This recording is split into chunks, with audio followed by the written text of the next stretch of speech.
They say hunger doesn't start in the stomach, it starts in the mind. It begins as a whisper, a nagging thought of a warm hearth, then it becomes a roar that drowns out your humanity. In the winter of 1846, 87 souls sought a paradise of gold and sun. Instead, they found a frozen purgatory where the only way to stay alive was to become the very thing they feared most. This isn't just a story of survival, it's a story of what remains when the soul is stripped bare. Chapter 1: The Mirage of Independence. The year was 1846. The air in Independence, Missouri was thick with the smell of wet earth, livestock, and a desperate electric hope. This was the edge of the known world, the jumping-off point for the American dream. James Reed, a wealthy, ambitious businessman from Illinois, stood atop his custom-built palace wagon. It was a marvel of the era, 2 stories high, featuring built-in beds and a small stove. To Reed, this wasn't a dangerous trek, it was a victory lap. Beside him were the Donners, George and Jacob, sturdy farmers with families looking for the fabled richness of California soil. The atmosphere. Imagine the scene, thousands of wagons stretching towards the horizon like a white-sailed fleet on a sea of grass. The sound was a symphony of chaos, lowing oxen, cracking whips, and the chatter of children who thought they were on a grand adventure. But beneath the excitement, there was a shadow. They were leaving late. It was mid-May. The golden rule of the Oregon Trail was simple: be past the mountains before the first snowflake falls. Chapter 2: The Devil's Shortcut. The group was making good time until they reached Fort Bridger. It was here that James Reed made a choice that would haunt history. He had heard rumors of a new path, the Hastings Cutoff. A charismatic guide named Lansford Hastings claimed this route would shave 300 miles off their journey. He called it a straight shot to California. The warning: experienced mountain men whispered that the path was untested. The hubris. Reed, a man used to getting his way, convinced the Donner brothers to take the risk. They turned away from the established trail. As the iron-rimmed wheels creaked onto the untrodden path, the sun began to set earlier each day. The heat of the Great Salt Lake Desert was their first trial. Instead of 2-day crossing, the desert became a 5-day gauntlet of salt flats that swallowed wagons whole. Thirst turned their tongues to leather. Horses collapsed and were left to die in the shimmering heat. By the time they reached the foot of the Sierra Nevada mountains, the group was exhausted, their supplies were dangerously low, and the calendar had turned. Chapter 3: The First Flake. The Sierra Nevadas loomed like a wall of granite against the sky. The pioneers could see the pass, a narrow notch between the peaks. If they could just get over that crest, they would descend into the lush valleys of California. They were only 100 miles from safety. On October 31st, a light, crystalline flake landed on Elizabeth Graves' hand, then another. Within an hour, the sky turned a bruised purple. The wind began to scream through the pines. The group pushed their oxen to the breaking point. They reached the head of Truckee Lake, now Donner Lake, but the snow was already 5 feet deep. The cattle couldn't find grass. The wagons couldn't move. James Reed was no longer with them. He had been banished weeks earlier after a fatal fight broke out under the stress of the desert. The group was leaderless, trapped in a high-altitude bowl as the worst winter in recorded history slammed into the mountains. As the families huddled under canvas tents and makeshift cabins, the snow continued to fall, uninterrupted, for 8 days. They were at 6,000 feet, the food was gone, and the real winter hadn't even begun. They looked at their loyal oxen, then at each other. They didn't know it yet, but the palace wagon was about to become a tomb. Chapter 4: The Sound of the Silence. In the mountains, silence isn't the absence of sound, it's a physical weight. The pioneers described a silence so thick it made their ears ring. They were buried, literally. The snow had piled so high, 12, 15, 20 feet, that the cabins were invisible from the surface.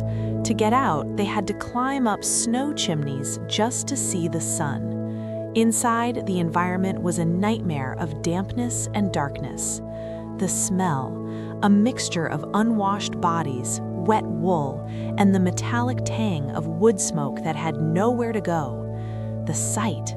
The only light came from small tallow candles or the dim glow of the fire. Shadows danced on the walls, stretching the sunken faces of children into ghoulish masks. Margaret Breen, a mother of 7, sat in the darkness of the Breen cabin. She watched her husband, Patrick, record the weather in his diary with chilling brevity. Friday, Nov 20, came to this bank yesterday, frozen hard, no prospect of getting through. They were down to the last of the pack animals. One by one, the oxen, the loyal beasts that had pulled their lives across a continent, were slaughtered. Nothing was wasted. They ate the meat. They boiled the bones for hours until they turned into a thin, flavorless gray paste. They scorched the hair off the hides and boiled them until they became a gluey, gelatinous mass that stuck to the roof of their mouths. It tasted like burnt rubber and despair. But it was the only thing keeping their hearts beating. Chapter 5: The Forlorn Hope. By December, the first deaths began. Young Bayless Williams was the first to succumb to starvation. His death was a bell ringing in the dark, a signal that the mountain had begun its harvest. A small group realized that staying at the lake was a slow-motion suicide. They called themselves the Forlorn Hope. 15 of the strongest men and women, including 2 Native American guides named Luis and Salvador, fashioned crude snowshoes from oxbows and rawhide. On December 16th, they kissed their starving children goodbye. They didn't know if they were walking towards safety or into a grave. They had only 6 days' worth of rations, starvation-level portions of dried beef. The ascent. The climb up the pass was a vertical hell. Every step on the snowshoes was an exercise in agony. Their feet, wrapped in rags and deerskins, soon became frozen blocks of ice. By the 3rd day, the sun blindness set in. The glare of the white snow burned their retinas, turning the world into a blur of agonizing white fire. Then the storm returned.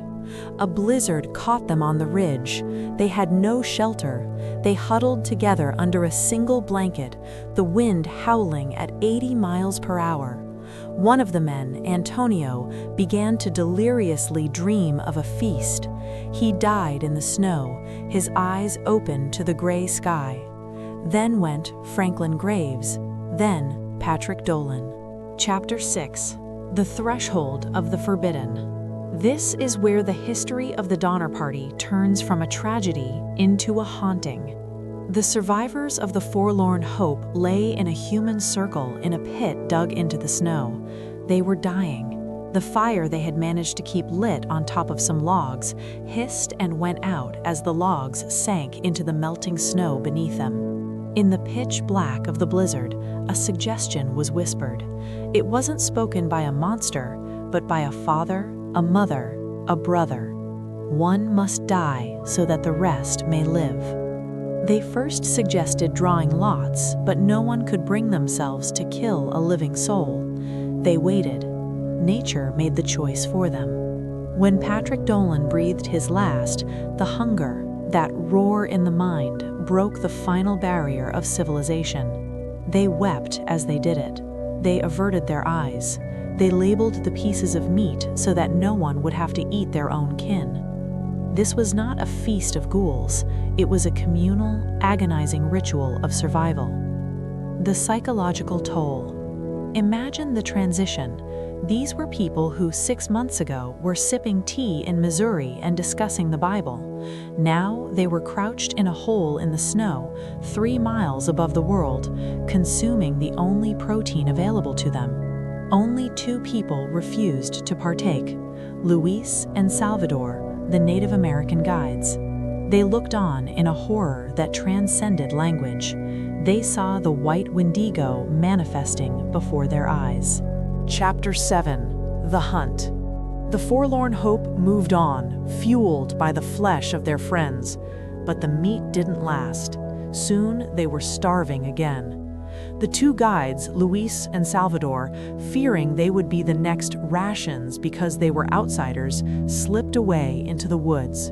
They were exhausted and starving, leaving bloody footprints in the snow. William Foster, a man driven half-mad by the thought of his wife back at the lake, took his gun. He tracked them. He found them lying exhausted by a creek.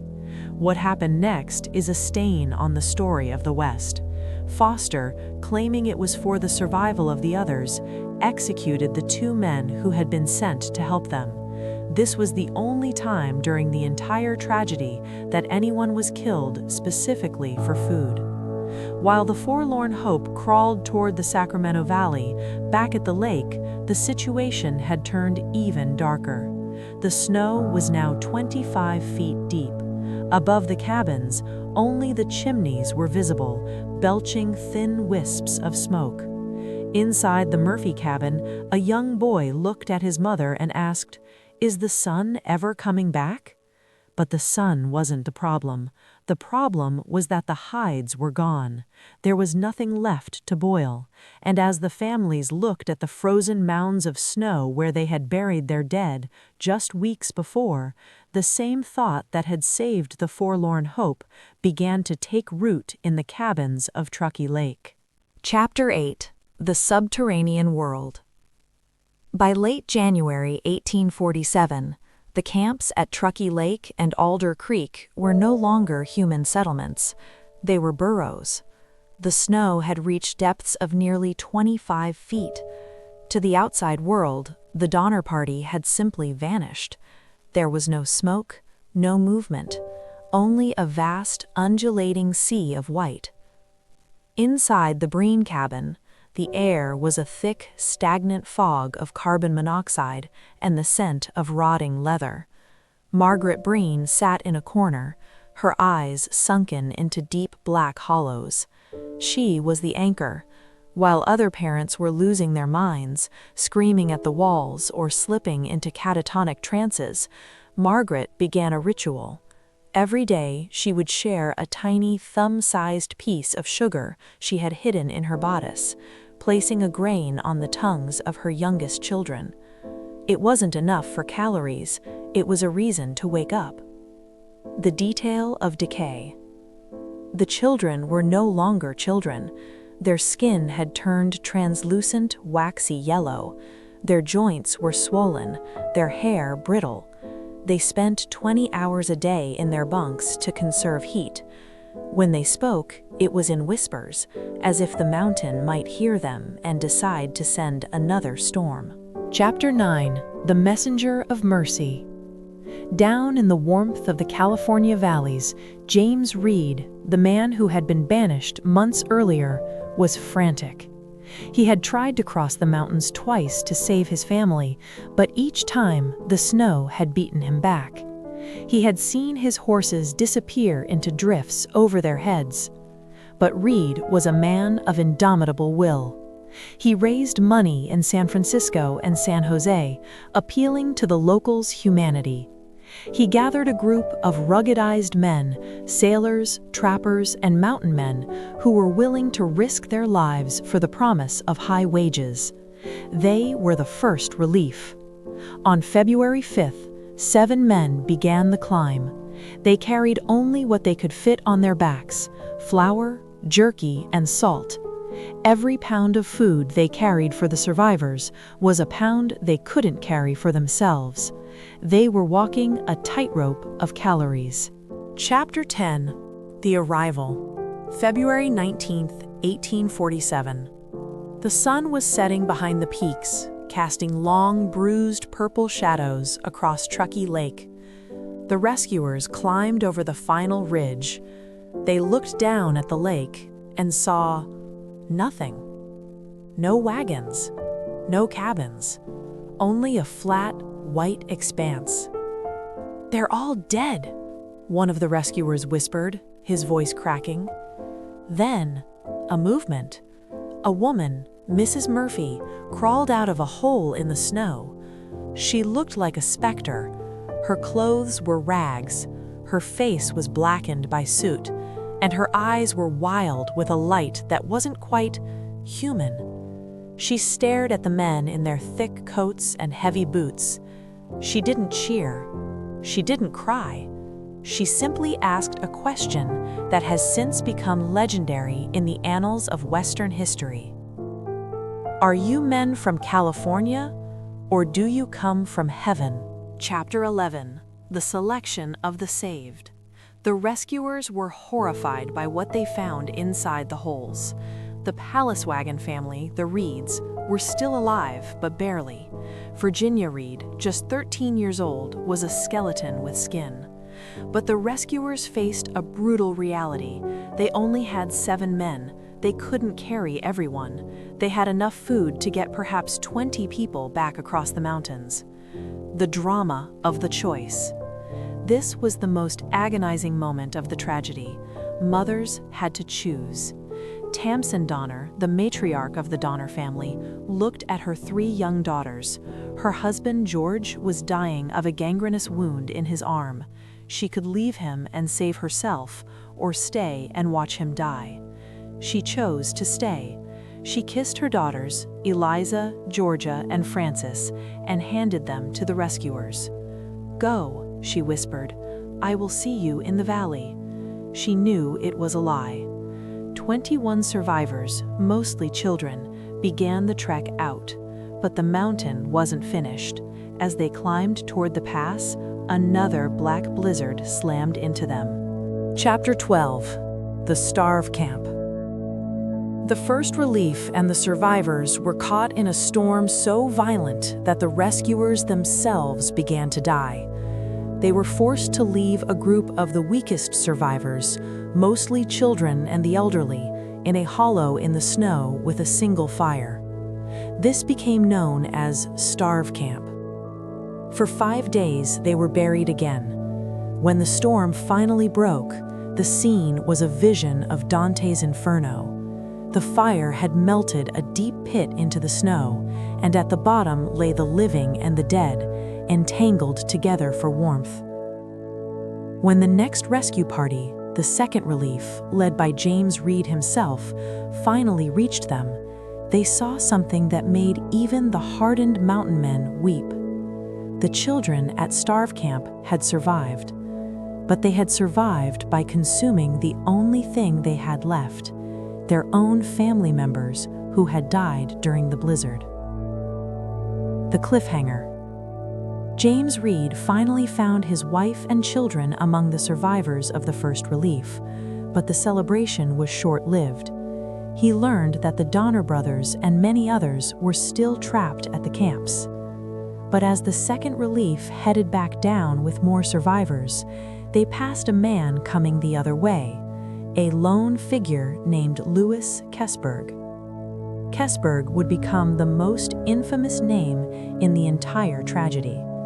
When the final rescue party eventually reached his cabin weeks later, they wouldn't find a starving man. They would find a man surrounded by the remains of his companions, a pot of human flesh simmering on the fire, and a chillingly calm demeanor that would lead to rumors of murder, hidden gold, and a descent into madness that would haunt California for a century.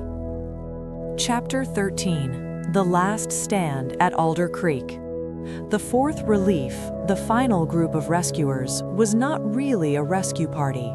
They were a salvage crew sent to recover the property of the deceased and to find any last flicker of life.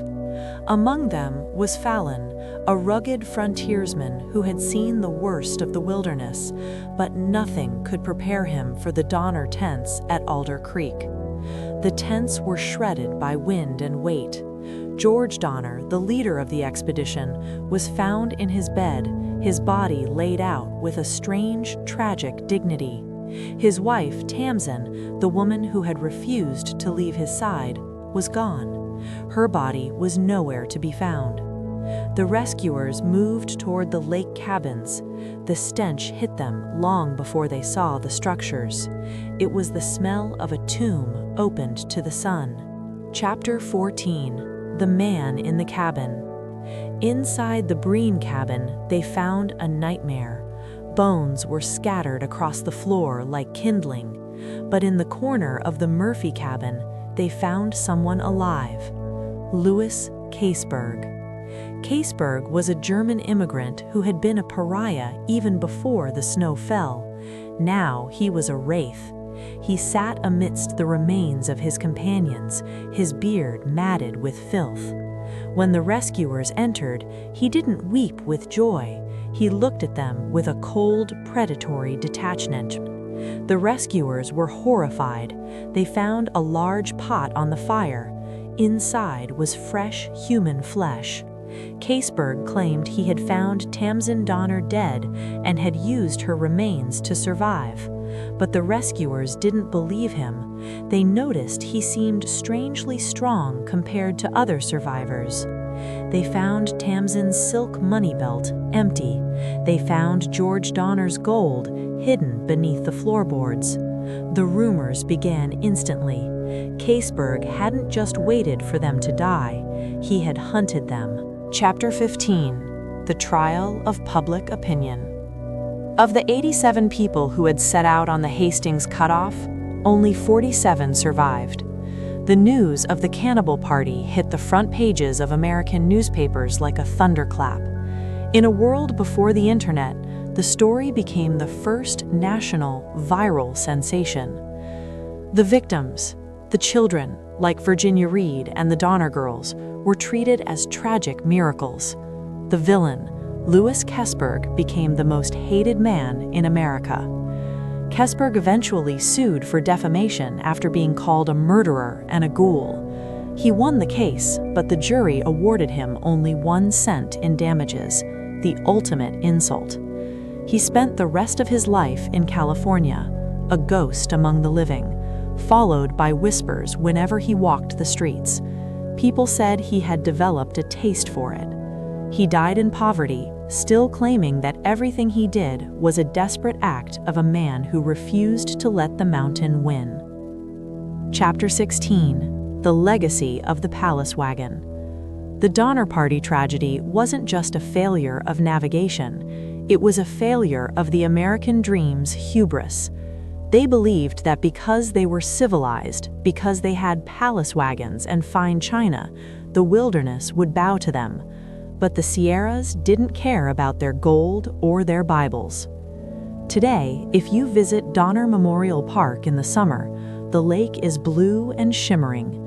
Families picnic where the cabins once stood. But if you look at the Donner Monument, you'll notice something haunting. The pedestal of the statue is exactly 22 feet high. That was the depth of the snow in the winter of '46. That was the height of the wall that separated 87 human beings from the rest of the world. Final narrative beat. Virginia Reed, the young girl who survived the starve camp, wrote a letter to her cousin after she reached the safety of the California valleys. Her words serve as the final chilling epitaph for the entire ordeal. Remember, never take no cutoffs and hurry along as fast as you can. Epilogue. The Echoes. The Donner Party left more than just bones in the mountains. They left a question that every person who hears this story must ask themselves. If the fire went out, the food ran out, and the snow kept falling, who would you become? History remembers the cannibalism, but perhaps we should remember the mothers who gave their last grain of sugar, the rescuers who walked into a frozen hell for strangers, and the sheer, stubborn will of the human spirit to keep breathing even when the world is buried in white. Chapter 17: The Ghost of the Trail. The survivors didn't just walk out of the mountains, they carried the mountains with them. In the years following 1847, California transformed from a sleepy Mexican territory into the epicenter of the gold rush. While the world rushed in to find fortune, the survivors of the Donner Party found themselves living as living relics of a nightmare. The Reed family, a new beginning. Contrary to the tragedy that followed most, James Reed managed to thrive.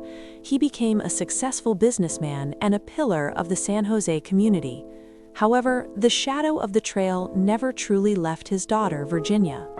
She kept her promise to the Catholic Church, converting after her silent prayer and the snow.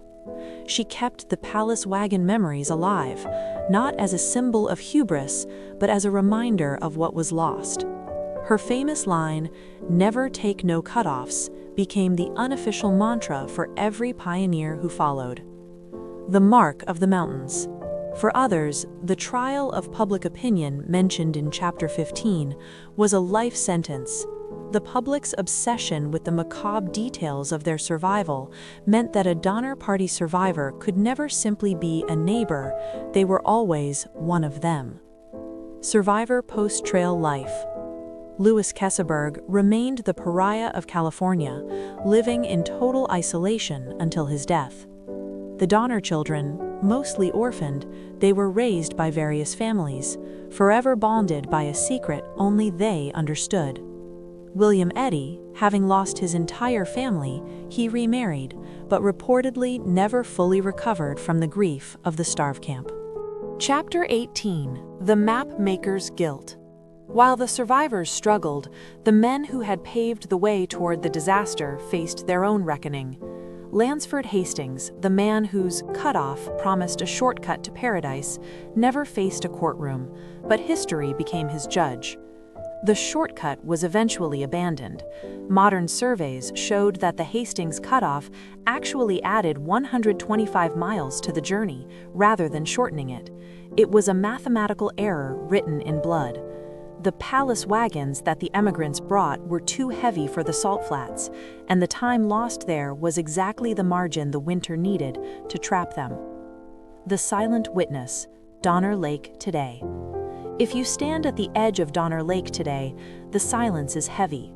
The granite peaks of Truckee Pass loom overhead, looking exactly as they did in 1846.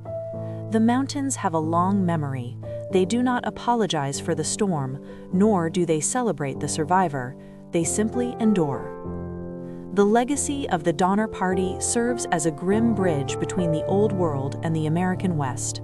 It is the point where the romanticism of the frontier met the cold, hard reality of nature's indifference. Chapter 21: The Shadows of Gold and Bone.